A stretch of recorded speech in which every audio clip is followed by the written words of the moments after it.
네, 칼빈의 종교개혁 바이블 아카데미 9강 시작하도록 하겠습니다. 어, 사실 이게 두 번째 강의 녹화입니다. 원래는 강의를 녹화를 한번 했는데요. 어, 오디오 녹화가 안 돼가지고 지금 두 번째로 녹화를 하고 있습니다. 1시간 동안 녹화를 한 거를 다시 녹화를 하려고 하니까 이게 김이 빠지고 다시 하려고 하니까 좀 엄두가 안 나더라고요. 그래서 심기일전해서 집에 와서 다시 촬영을 하고 있습니다. 지난주에 다시 힘을 내서 한번 잘 해보도록 하겠습니다. 지난주에 우리는 그 루터의 종교 개혁에 대해서 한번 배워봤는데요. 루터가 1세대 종교 개혁자라면 2세대의 종교 개혁자는 칼빈입니다. 그러니까 1세대가 루터와 츠빙글리라는 종교 개혁자라면 그것에 한 25년 뒤에 칼빈이 종교 개혁을 일으켰기 때문에 그러니까 약 25년 뒤의 사람이 칼빈이기 때문에 좀 더 뒤의 사람이라고 할 수 있는 것이죠. 그래서 칼빈의 종교 개혁은 아무래도 루터의 영향을 받았다라고 할 수밖에 없는 것입니다. 여러분 뭐 칼빈에 대해서 뭐 잘 아시겠지만 칼빈은 장로교의 아버지라고도 불리는 사람이고요. 그리고 우리가 아무래도 좀 칼빈에 대해서 좀 더 친숙하게 여기는 사람이기 때문에 많이 아시겠지만 오늘 좀 칼빈의 종교개혁의 발자취를 따라가면서 칼빈의 종교개혁은 어떻게 진행됐는지를 한번 살펴보려고 합니다. 지난번과 같이 영상을 한번 간단하게 살펴보시고 칼빈의 종교개혁 자세히 한번 살펴보도록 하겠습니다. 한 사람이 피어올린 작은 불씨. 어느새 큰 불꽃이 되었고 여러 사람의 손에 들린 횃불이 되어 곳곳에서 활활 타오르기 시작합니다. 개혁의 횃불을 높이 들어올린 또 하나의 인물. 사회와 공동체에서 개혁의 이상을 펼쳤던 사람. 바로 존 칼빈입니다.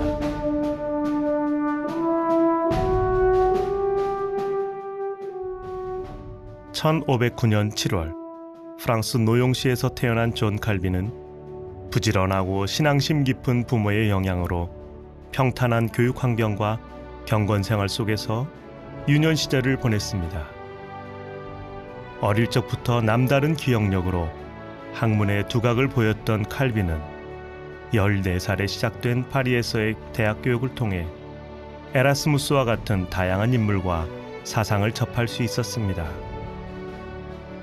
칼빈의 회심과 개종에 대한 자세한 기록은 없지만 1533년경 카톨릭에서 개종한 이후 많은 글과 저서를 통해 복음의 절대성과 하나님의 은혜에 대한 주장을 펼치기 시작하였습니다. 자, 영국에서 우리가 제네바로 넘어왔습니다. 이곳은 바스티유 공원이고요. 여기서 우리가 오늘 칼빈에 대한 이야기들을 좀 배우게 됩니다. 이게 설교를 하면서 모자를 벗어야 되는데 안 되겠죠? 네. 이 선글라스도 좀 벗어야 되는데 햇볕이 굉장히 강하게 비칩니다. 안 되겠죠? 네. 며칠 동안 그 영국은 날씨가 아주 우울했습니다. 여기 제네바에 오니까 굉장히 눈부신 날이라 너무 좋고요. 선글라스를 껴도 눈이 부실 만큼 좀 이해하고 봐주시면 좋겠습니다. 또 사실 저는 좀 가릴수록 괜찮습니다. 네. 켈빈에 대해서 이야기를 하는데 켈빈 혼자 어디에서 뚝 떨어진 사람은 아니고요. 영국의 위클리프에서부터 시작해서 츠빙글리, 이제 켈빈으로 내려오는 종교 개혁의 또 흐름이 있죠. 여기에 여러 인물들이 있습니다. 네 사람의 동상이 나와 있는데 켈빈도 있고 파렐이라고 하는 기욤 파렐, 또 베제 낙스, 우리가 익히 들었던 사람들의 인물이 있습니다. 이 제네바는 기욤 파렐이라고 하는 사람에 의해서 이 개혁이 일어났던 도시이고요. 파렐은 행동가였고 어떤 이론이 필요했던 것 같아요. 그래서 켈빈에게 부탁을 하게 되죠. 켈빈의 꿈은 이 제네바를 통해서 그가 실현하고자 했던 어떤 신정국가, 하나님이 다스리는 하나님의 통치가 있는 그런 도시를 꿈꿨던 것 같아요. 그래서 법을 만들었고요. 굉장히 엄격하게 적용하기 시작합니다. 종교 개혁이 일어나면서 그 로만 캐톨릭 교황권이 개혁자들을 이단이라고 하는 이름으로 많이 죽였습니다. 근데 아이러니하게도 켈빈도 그의 개혁을 따르지 않는 사람들을 화형시키기도 하고, 뭐 어디까지가 진실인지 모르겠지만 가죽을 벗겨서 죽이기도 하고, 그런 비극적인 일들이 일어납니다. 켈빈이라고 하는 인물을 통해서 한번 구현해 보려고 했던 이 제네바라고 하는 도시, 그리고 그것이 우리들의 삶에 적용한다는 것이 참 쉽지 않은 일이고, 또한 나에게 적용한 것을 다른 사람들에게 적용할 때 나올 수 있는 갈등에 대한 문제들, 이게 어디까지가 옳은가 그른가, 이런 문제들도 우리가 한번 살펴볼 수 있으면 좋겠다는 생각이 듭니다. 제가 이 종교개혁지를 돌면서 꿈꾸는 것 중에 하나가, 우리 하나가 무엇을 할 수는 없지만 우리가 새로운 이 한국교회의 새로운 개혁의 한 주춧돌 내지는 징검다리를 놓을 수 있는 그런 일을 한번 생각하면서 이 개혁지를 지나가면 좋겠다 하는 생각이 듭니다. 오늘 우리에게 주시는 하나님의 말씀은 디모데전서 2장 3절에서 5절 말씀입니다. 디모데전서 2장 3절에서 5절 말씀입니다. 이것이 우리 구주 하나님 앞에 선하고 받으실 만한 것이니 하나님은 모든 사람이 구원을 받으며 진리를 아는 데에 이르기를 원하시느니라. 하나님은 한 분이시요 또 하나님과 사람 사이에 중보자도 한 분이시니 곧 사람이신 그리스도 예수라. 아멘. 네, 영상을 보고 오셨는데요. 또, 또 영상 날아갈까봐 한 번 더 끊고 확인하고 다시 한번 가고 있습니다. 영상을 한번 보셨는데 영상에 중요한 오류가 있습니다. 뭐 칼빈이 사람을 화형시켰다, 죽였다 이렇게 나오는데 그 부분에 대해서는 아무래도 좀 사람들이 많은 오해를 하고 있는 부분이 있어요. 그래서 칼빈이 사람을 죽였다라는 것은 뭐 중대한 오류라고 볼 수 있습니다. 사실 뭐 칼빈이 죽였다라는 부분은 이따가 뭐 자세히 한번 살펴보지만 칼빈이 신정국가를 꿈꿨던 건 맞아요. 그래서 엄격하게 성경에 근거한 법조항을 만들고 그 성경에 근거한 법대로 나라를 다스리려고, 도시국가를 다스리려고 했던 것은 분명합니다. 하지만 칼빈조차도 제네바 시민이 아니었어요. 그렇기 때문에 누구를 사형시키고 누구를 죽이고 하는 권한 자체도 없었고 투표권 자체도 칼빈에게 없었다라는 것을 명백하게 말씀드릴 수 있습니다. 그렇기 때문에 칼빈이 누구를 죽일 수 있는 위치는 아니었다라는 것을 한번 설명을 드리고요. 아무래도 우리 그 김병삼 목사님이란 분이 장로교 목사도 아니시다 보니까 그런 부분에서 정확한 정보와 팩트를 전달하지 못한 부분, 일반적으로 사람들이 가져올 수 있는 오해를 한번 설명을 하셨다라고 생각하고 제가 그 부분을 편집하지 않았어요, 일부러. 저렇게 생각할 수도 있겠다라는 생각에서 이제 칼빈에 대한 오해들도 많기 때문에 그런 부분을 여러분들과 함께 한번 나누어 보도록 하겠습니다. 본격적으로 한번 시작을 해보도록 할게요. 어, 칼빈의 1509년부터 1564년까지 생애를 가지고 있었고요. 아까 그 영상에서 보다시피 노용이라는 곳에서 태어났습니다. 존 칼빈에 대해서는 뭐 여러 가지 이름을 부를 수 있어요. 존 칼빈, 뭐 장 칼뱅이라고 부르기도 하지만 원래 이 존 칼빈이 프랑스 사람 아닙니까? 그렇기 때문에 프랑스식으로 이름을 부른다 한다면 장 코뱅이라고 부른대요. 그러니까는 뭐 존 칼빈을 뭐 프랑스에서 불렀다면 장 코뱅이라고 불렀다라고 하는데 우리는 뭐 영어식으로 익숙한 발음으로 존 칼빈, 뭐 우리 저기 용인에 칼빈 대학교도 있지 않습니까? 그냥 편한 대로 부르는 게 가장 익숙한 것 같아요. 그래서 칼빈이라고 부르도록 하겠습니다. 근데 칼빈은 1509년에 이 노용이라는 곳에서 태어났습니다. 프랑스 사람이에요. 어, 칼빈의 아버지는 중산층에 속한 사람이었습니다. 그러니까 당시 주교, 주교의 비서의 역할을 했다고 하니까 당시에 뭐 중세 시대였으니까 중세 끝이었다고 하더라도 주교의 역할은 중간 중산층이었으니까 주교의 비서였으니까 중산층보다 약간 뭐 높은 위치가 아니었을까 생각합니다. 그러니까 경제적으로 그렇게 어렵지는 않았을 것이다. 그렇기 때문에 아버지가 이제 공부할 수 있도록 많은 지원을 해줄 수 있었다라고 볼 수 있었겠죠. 그래서 아버지는 이렇게 야 내가 보니까 야 주교라는 직업이 괜찮은 것 같아. 야 너도 신학을 한번 해보지 않을래? 이렇게 권했다라고 해요. 그래서 존 칼빈에게 신학을 권했고 12살 때 칼빈은 파리에서 신학을 공부하기 시작했다라고 권해집니다. 오늘날과 좀 개념이 좀 다르죠. 12살 우리로 따지자면 초등학교 6학년인데 초등학교 6학년이 신학 공부를 하려고 파리에 가서 신학을 공부했다. 좀 개념이 다르지만 그 당시에 뭐 평균 연령을 계산해 볼 때는 뭐 좀 일찍 공부를 하기 시작했고 좀 똑똑했었다. 아까 영상을 봤을 때 좀 좋은 뭐 칼빈은 좀 똑똑한 어린이였다라고 평가하는데 그렇게 평가합니다. 그런데 어 루터와는 좀 다른 느낌이 있어요. 루터는 자신이 어떻게 뭐 회심을 했고 어떻게 뭐 신학을 하기로 결심했고 이런 것들을 자신의 글을 통해서 많이 이제 좀 오픈을 한 사람이었다면 존 칼빈은 약간 자신에 대해서 웬만하면 자신을 오픈하지 않아요.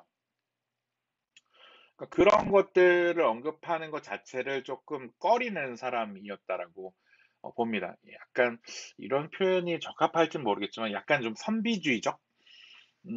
나에 대한 얘기는 굳이 할 필요 없어. 이런 약간 생각을 갖고 있었어요. 그래서 자신의 뭐 언제 내가 회심을 했고, 그러니까 로만 카톨릭에서 내가 언제 기독주의자가 됐고, 이런 그런 드라마틱한 경험이나 이런 것들에 대한 그런 어떠한 언급도 없습니다. 그래서 정확하게 이 사람이 언제 개혁주의자가 됐고, 언제 결심을 했고, 이런 것들에 대한 계기, 뭐 이런 것들은 몇 살 때다, 이렇게 정확하게 전해지지는 않아요. 하지만 칼빈에 대해서는 굉장히 다양한 인문학적 소양을 가지고 있었고 대학에 가서도 법학을 공부할 정도로 인문학과 법을 공부할 정도로 굉장히 공부를 좋아하는 학생이었다. 이 정도의 정보를 가지고 계시면 좋을 것 같아요. 자, 그림과 지도를 한번 제가 한번 준비를 해 봤는데요. 이 지도를 한번 보시면 아시겠지만 1세대 루터 쯔빙글리와는 25년 차이가 난다라는 얘기했었습니다. 그러니까 1세대 종교개혁자들의 영향을 받을 수밖에 없었다라는 부분을 제가 설명을 해 드렸고 아무래도 프랑스이기 때문에 독일과는 다른 옆에 있는 나라 아니겠습니까? 루터는 이제 독일에 있는 사람이었고 그리고 칼빈은 프랑스 사람이었기 때문에 바로 옆에 나라에서 아무래도 영향을 받았을 것이다.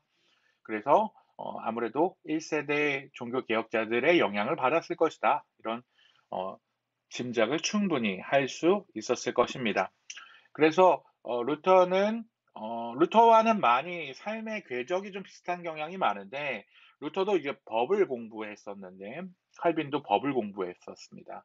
오를레앙에서 법을 공부했었고 이 법을 공부하면서 인문주의도 많이 공부했었던 것으로 전해지고 있습니다. 파리와 오를레앙과 부르주를 통해서 이 칼빈은 그리스어 그리고 분석적인 사고와 논증하는 법에 대해서 굉장히 공부를 많이 했었다라고 전해지고 있어요. 그래서 이 사람 별명이 목적격. 무엇을 위해서 무엇을, 무엇을 위해서 무엇을. 그러니까 굉장히 사고가 정말 뚜렷한 것을 정확하게 하는 것을 좋아했다고 해요. 1531년도에 자기의 아버지가 죽음을 맞게 되자 그는 파리로 돌아와서 문학과 고전을 공부했고 신학 공부도 마치게 되고 이듬해 1532년도에 부르주로 가서 법학 박사 학위도 받게 됩니다. 그러니까 한마디로 말하면 공부를 정말 정말 좋아하는 사람 그리고 굉장히 논리적이고 체계적인 사람이 바로 이 칼빈이라는 사람이라고 볼 수 있겠습니다. 아마도 이 즈음에 종교 개혁에 대해서 이는 동참했을지 않을까 이런 생각을 했을 거라고 인문학주의자들과 영향을 받았다라는 것으로 추측이 됩니다.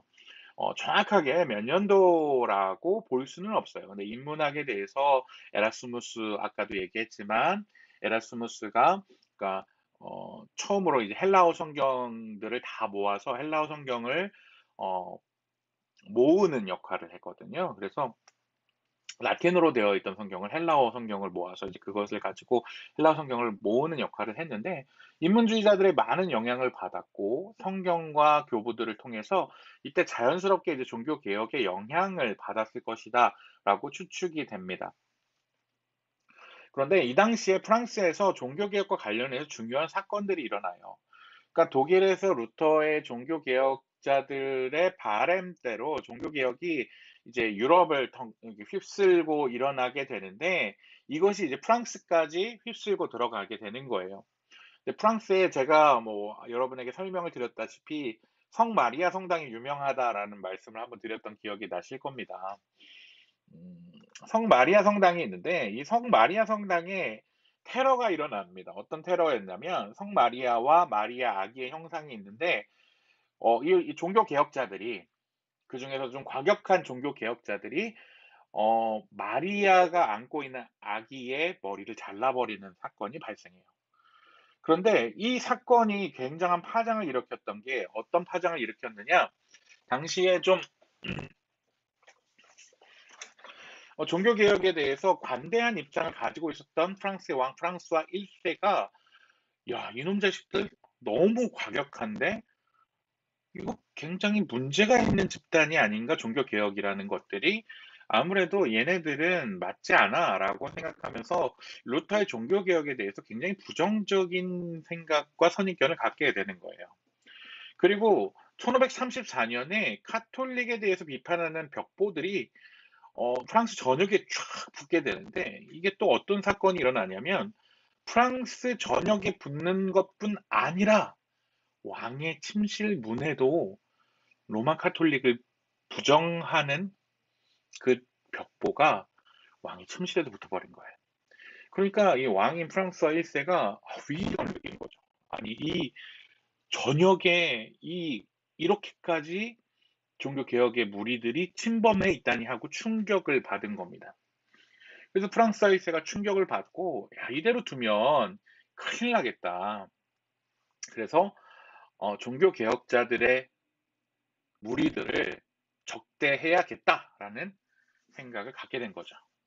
근데 칼빈은 어떤 생각을 갖고 있느냐? 이런 과격한 방법을 굳이 써야 하는가? 굳이 이렇게 할 필요가 있는가라는 생각을 갖고 있었던 거예요. 그래서 우리 이 영상에서, 요 그림에서, 만화에서도 과격파는 싫어요. 이렇게 제 뒤에 이렇게 여기에 과격파는 싫어요. 우리 칼빈이 이렇게 얘기하고 있잖아요. 칼빈은 그렇게 과격한 방법을 선호하지 않아요. 그래서 칼빈도 어쨌거나 종교 개혁의 입장을 갖고 있었기 때문에 어, 종교 개혁자들이 공격을 당하고 피신을 당하게 됩니다. 칼빈도 관원들의 추적을 피해서 도망치게 같이 피신을 하게 됩니다. 어디로 피신하게 되느냐? 바젤이라는 도시로 피하게 되는 거, 국경 도시로. 스위스의 국경 도시로 피신하게 되는 거예요. 그래서 이 바젤이라는 곳에서 칼빈은 어떤 일을 하게 되느냐? 종교 개혁은 그렇게 과격한 게 아닙니다.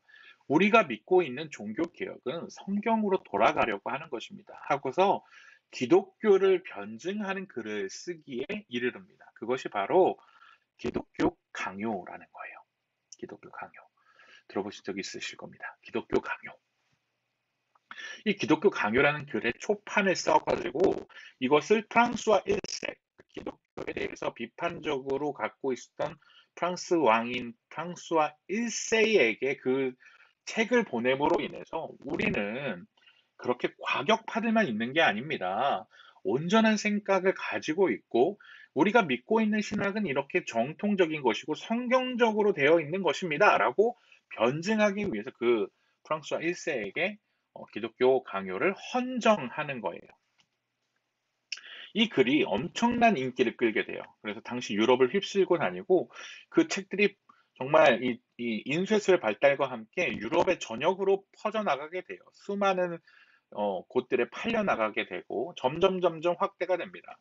원래 이 초판은 이렇게 책 한 권 정도의 라틴어로 되어 있는 판도 있고 한 판 정도가 이렇게 한 권 정도가 되어 있는데 점점 증보가 돼서 나중에는 이제 4권 정도로 증보가 됐는데 계속적으로 칼빈은 이 책에 살을 붙여서 증보를 하게 되고 1560년에 최종판이 나올 때까지 계속 이제 증보를 하기에 이르릅니다. 자, 그렇게 하면서 칼빈은 생각한 거예요. 칼빈은 공부를 좋아하고 학구적인 것도 좋아하고 논증하는 것도 좋아하고 헬라어도 좋아하고 공부를 좋아하는 천상학자인 거예요. 그러니까 나는 학문하고 저술의 소명이 있구나. 그래서 저 조용한 곳에 가서 스트라스부르라는 아주 조용한 곳에 가서 정말 이 기독교를 변증하고 개혁주의를 변증하는 종교 개혁을 변증하는 저술가로서 평생 성경도 읽고 연구하고 이런 삶을 살아야겠다라고 생각을 했던 거예요. 그런데 이 파리에서 스트라스부르로 다시 이제 가려고 하니까 전쟁의 위험이 있는 거죠. 그래서 야, 스트라스부르로 바로 갈 수 없으니까 안전한 곳 제네바를 거쳐서 스트라스부르에 가려고 우회해서 제네바를 거쳐 가려고 딱 가는데 제네바에 딱 찍었을 때 그 제네바의 칼빈, 그 기독교 강요를 썼던 칼빈이 제네바에 도착했다는 얘기를 누가 듣느냐? 아까 그 영상에서도 얘기했던 기욤 파렐이라는 사람이 듣게 된 거예요. 기욤 파렐은 누구냐? 제네바에서 종교개혁을 일으켰던 사람입니다. 그러니까 독일의 종교개혁을 루터가 일으켰다면 스위스에서도 그 루터의 종교개혁의 그 정신을 받아들여서 우리도 종교개혁을 일으켜야 돼라고 했던 거예요. 근데 스위스의 당시는 어땠냐면 도시 국가였거든요. 왕국이 아니라 도시마다 자치를 하고 있는 도시 국가였는데 이 스위스 제네바에서 어떻게 생각했냐면 야, 우리 도시도 종교 개혁을 일으켜야겠다라고 기욤 파렐이 하기 시작한 거예요. 근데 기욤 파렐은 어떤 사람이었냐면 약간 베드로 같은 사람인 거죠. 연설을 잘하고 사람들을 선풍적으로 이끌어 다니는 정말 뜨거운 열정가였던 거예요. 근데 기욤 파렐이 자기가 이런 종교 개혁을 이끌고 있는데 자기한테 부족한 게 뭔지 알았던 거예요. 자기에게는 학문적인 그 체계적인 기틀이 부족하다라는 걸 자기가 뼈저리게 느끼고 있는데 기독교 강요를 저술했던 칼빈이 제네바에 왔다는 소식을 듣고서 아, 하나님이 나에게 보내주신 동역자구나라는 사실을 절감한 거죠. 그래서 칼빈에게 탁 붙잡은 거예요. 칼빈을 딱. 그리고 야, 칼빈, 우리 나와 같이 이 제네바에서 종교 개혁을 함께 동역하자라고 얘기합니다.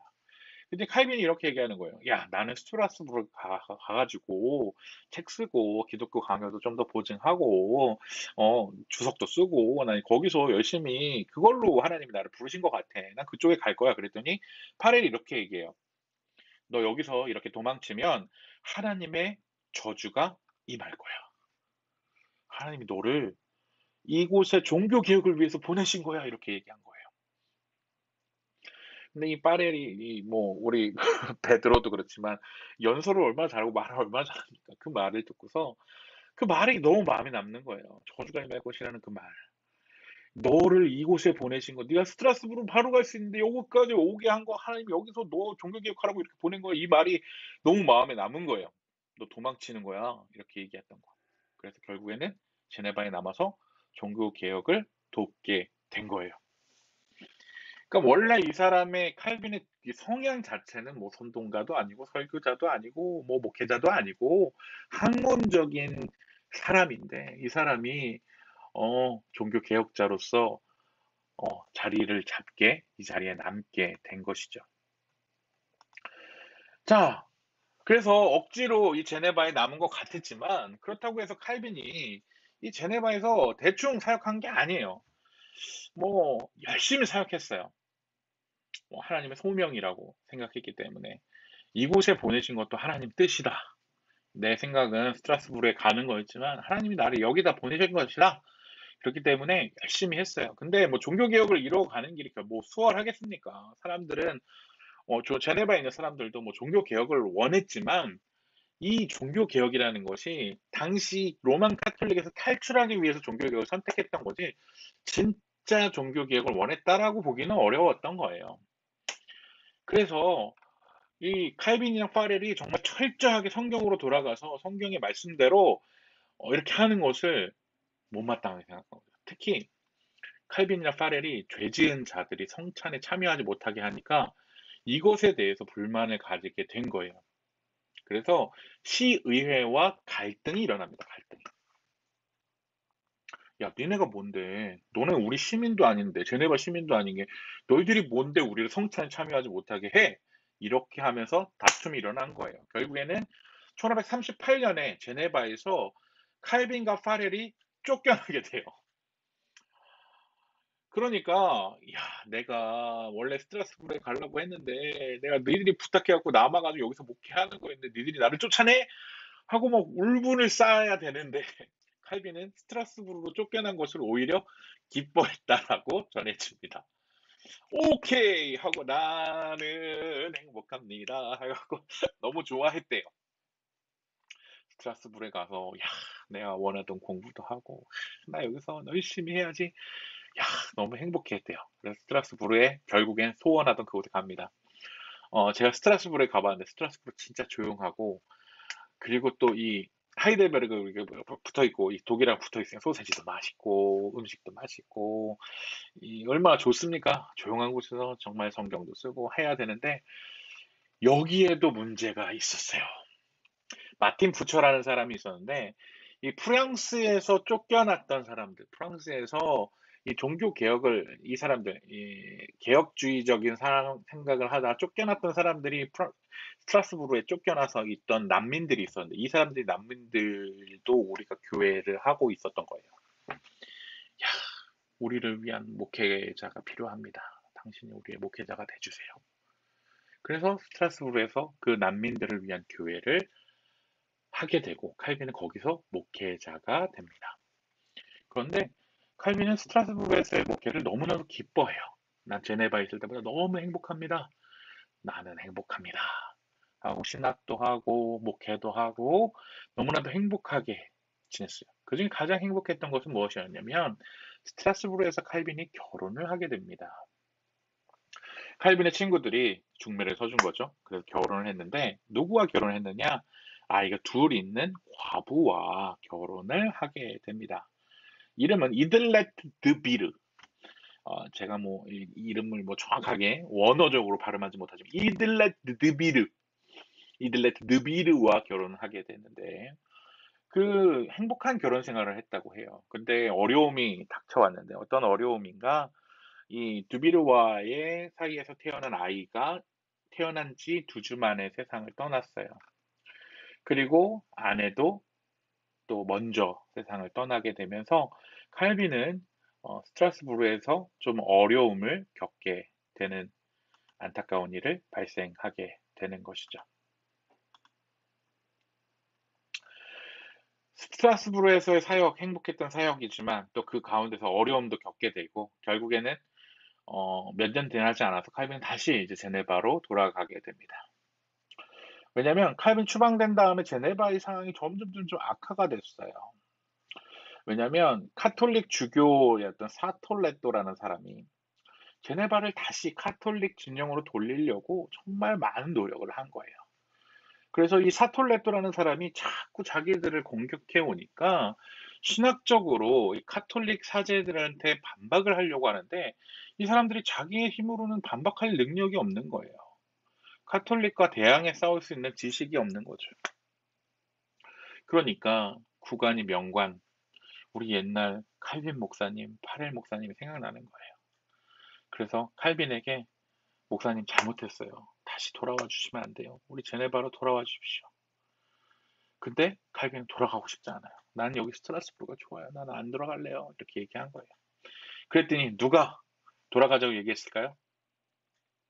파렐이, 기욤 파렐이, 그 협박의 달인 기욤 파렐이 부처하고 함께 설득합니다. 그래서 결국에는 제네바로 우리 종교 개혁했던 것이 무산되고 물거품이 되지 않으려면 다시 돌아가야 된다. 설득해서 결국에는 다시 제네바로 돌아가게 됩니다.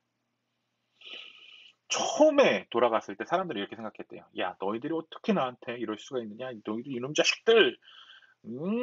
이렇게 치는 설교를 하지 않을까 사람들이 생각했대요. 그런데 칼빈은 그것과 정반대의 예상대로 제네바에서 쫓겨나기 전에 했던 그 예를 들어 마태복음을 하고 있었다면 마태복음 19장을 하고 있었다면 마태복음 20장 설교를 바로 이어서 했다고 합니다.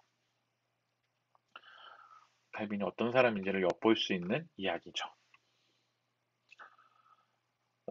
칼빈은 천상 목회자였어요.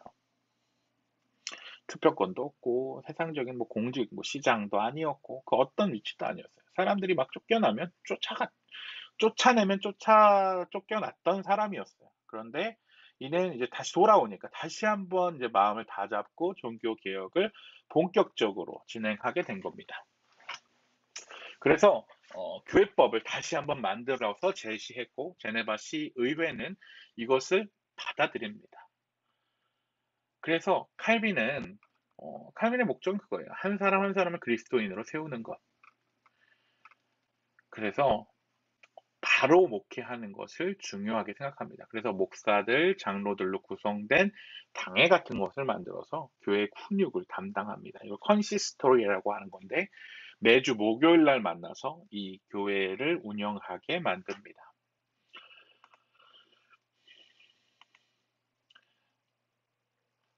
뭐 제네바의 사역은 뭐 순탄했던 것은 아니었어요.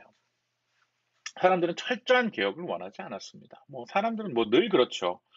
철저한 개혁에는 항상 뭐 반대가 따라가는 것 아니겠습니까? 어려움을 뭐 따라왔어요. 그래서 뭐 칼빈이 목회할 때 이 사람 아주 치졸한 반대를 했는데 뭐 목회할 때 일부러 기침을 한다든지 뭐 의자를 끈다든지 하면서 설교를 방해하기도 했고 뭐 칼빈은 여기서 목회하는 것이 너무나도 힘들었지만 칼빈은 그럼에도 불구하고 어, 포기하지 않았어요. 그런데 칼빈을 지지했던 사람들이 제네바 선거에서 당선이 되고 의원이 됐고 반칼빈파 사람들은 낙선하게 되면서 칼빈이 더 원했던 일을 더 원했던 대로 지지하는 대로 할 수 있었다라고 전해집니다. 그러던 와중에 어떤 사건이 일어나느냐? 아까 그 김병삼 목사님 얘기했던 대로 사람을 사형에 처하는 사건이 발생하는데 그게 세르베투스 사건이라는 거예요. 세르베투스. 이 세르베투스 사건은 쉽게 말하면 이런 사건입니다. 삼위일체를 부정하는 사람이 세르베투스였어요. 삼위일체, 성부, 성자, 성령이 하나다라고 얘기하는 것을 부정하는 사람입니다. 이건 카톨릭에서도 이단으로 선포되는 거예요. 그러니까 누구도 이단이에요. 그런데 이것을 칼빈이 이 사람에 대해서 어떻게 하면 좋겠느냐라는 거예요. 칼빈은 어떻게 했냐면 이 사람을 설득하려고 노력했어요. 칼빈은 근데 사형에 영향을 미칠 만한 위치에 있었던 사람도 위치에 있지도 않았고 칼빈을 뭐 사형을 반대하지도 않았지만 그럼에도 불구하고 사형을 시켜야 된다라는 위치에 있었지도 않고 그런 결정을 할 만한 위치에 있는 사람도 아니었다라는 것입니다. 결국에는 세르베투스는 사형을 당하게 되었고 그것은 칼빈이 했다라기보다는 제네바 시 의회가 결정했고 사형을 당했던 일이었지만 사람들은 그것을 칼빈이 했다라고 올무를 씌웠고 칼빈에게는 살인자라는 멍해가 따라다니게 되는 안타까운 일들이 있게 되었습니다. 그래서 칼빈의 이미지는 강성의 이미지가 항상 따라다닐 수밖에 없었어요.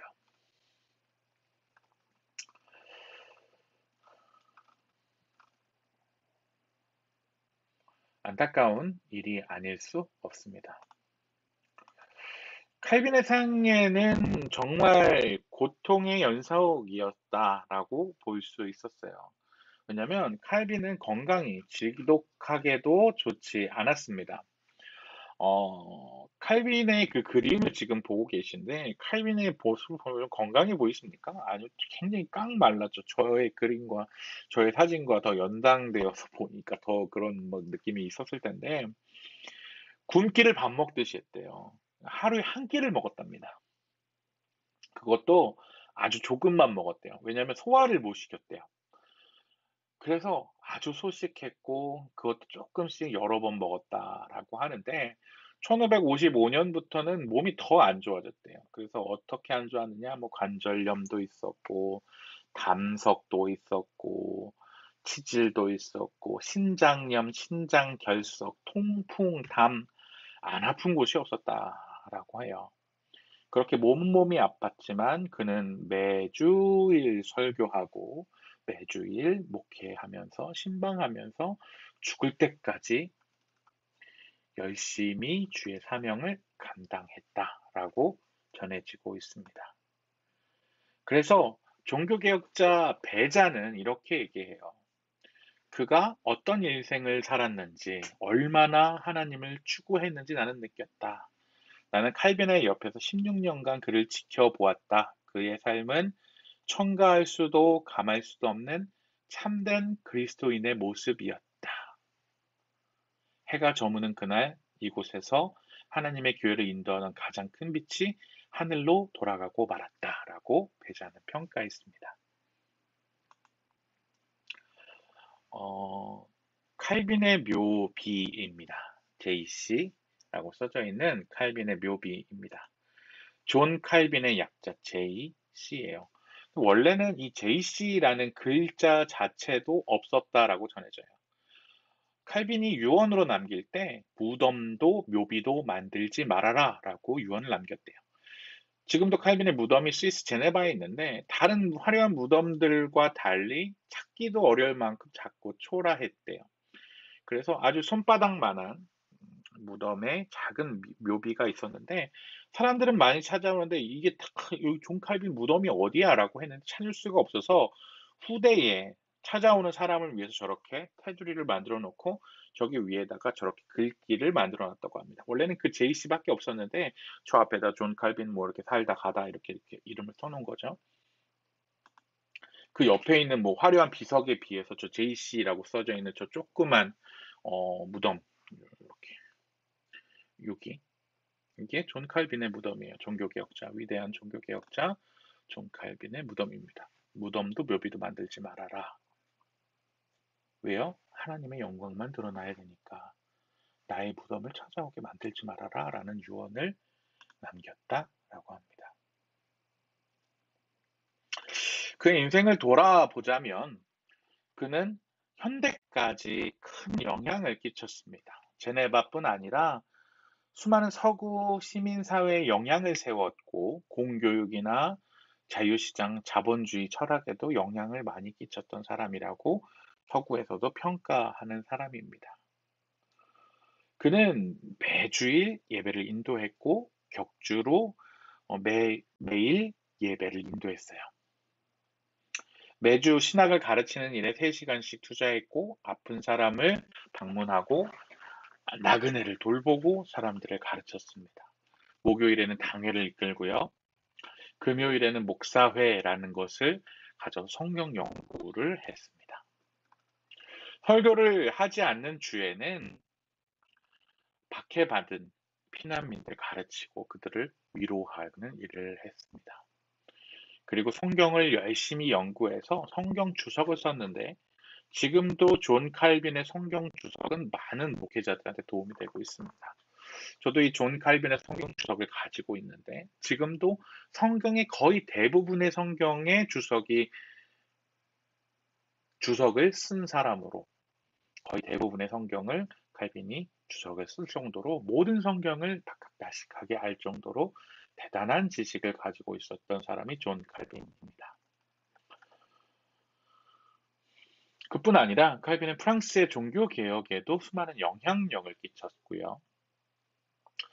선교사들도 파송해서 남아메리카에도 선교사들을 파송했고 목회자들을 기리기 위해서 대학과 아카데미를 열기까지 했습니다. 정말로 대단한 위인이 아닐 수 없습니다.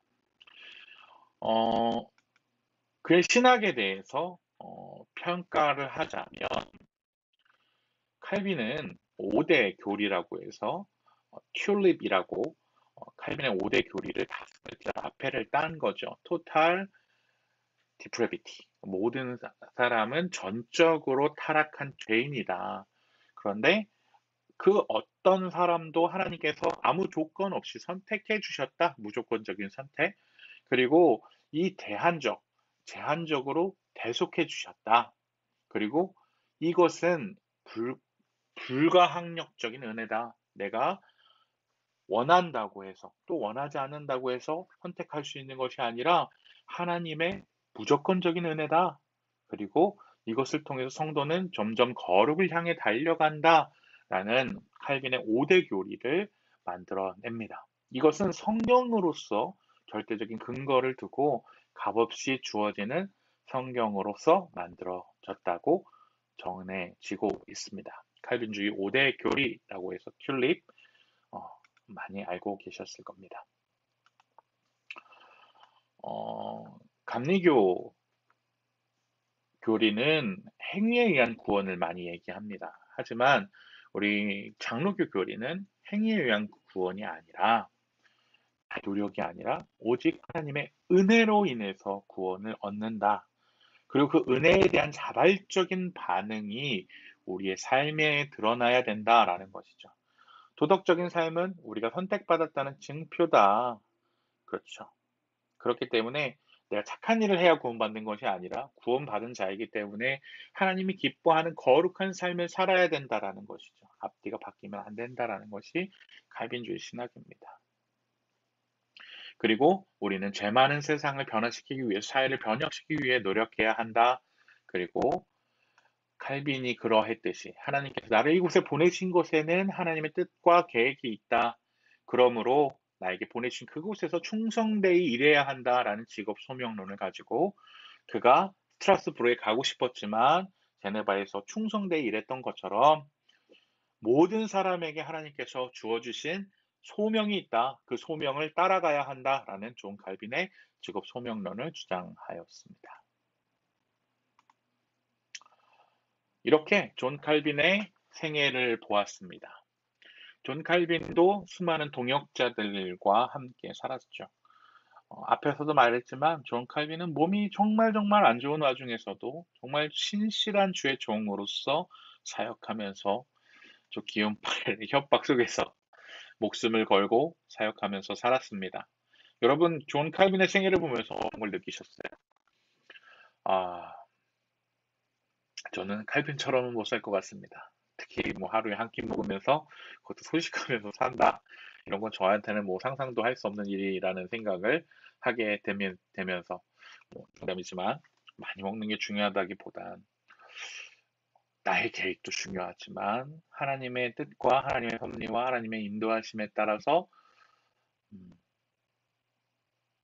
종교 개혁을 위해 자신을 내던졌던 그의 모습을 보면서 나에게 주어주신 삶의 현장 가운데서 부르신 그 자리에서 충성과 헌신을 다짐하는 그러한 삶을 살아가는 것이 참 멋있다라는 생각을 저는 하게 되었습니다. 여러분, 칼빈의 삶을 보면서 어떤 것을 느끼셨는지 모르겠습니다. 우리도 칼빈과 같이 살아야겠다라는 생각을 저는 하게 되었습니다. 네, 이렇게 오늘 종교 개혁자 존 칼빈에 대해서 마지막 9과 배워보게 되었고요.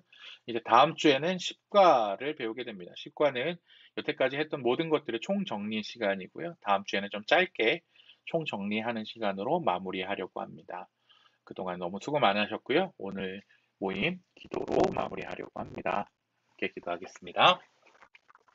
하나님 아버지 감사합니다. 오늘도 우리 사랑하는 집사님, 권사님, 장로님과 함께 존 칼빈의 생애에 대해서 함께 말씀을 묵상하게 해주시니 감사합니다.